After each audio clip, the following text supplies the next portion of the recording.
Avui, a la secció de golf a les escoles, acompanyarem a l'escola Pedraltra de Santa Cristina d'Aro a la seva última sessió de golf al Club de Golf Costa Brava.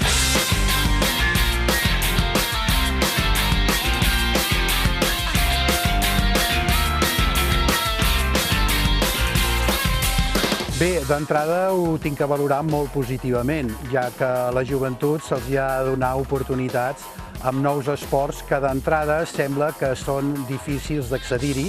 i el fet, com es veu aquí, no és així, ja que la federació i els clubs de golf estem portant el golf a les escoles i estem intentant que aquests nens s'aficionin en aquest esport.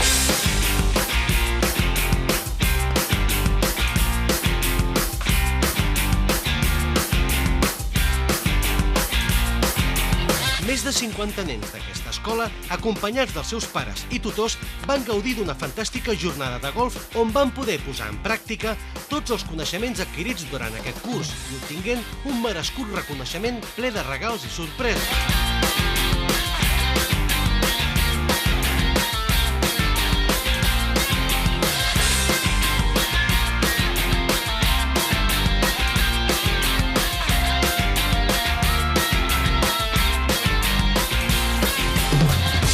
Quan vàrem rebre la iniciativa per part d'un club privat, perquè sempre ho havien fet a partir d'entitats públiques, ens va semblar molt enriquidor, molt interessant, també una mica per trencar una mica el tabú de que el golf només pot arribar a un tipus de classe social.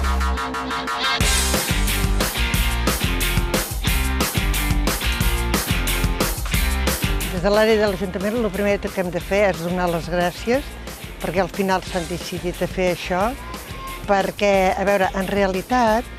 quan se va començar a construir aquest camp de golf, encara era aquell temps que deien que només hi anaven sobretot jubilats rics o persones pijes que volien dir me'n vaig a fer golf. Gràcies a Déu tot això ara ja no existeix i ells estan contribuint moltíssim en tot el que fan per desmitificar totes aquestes coses.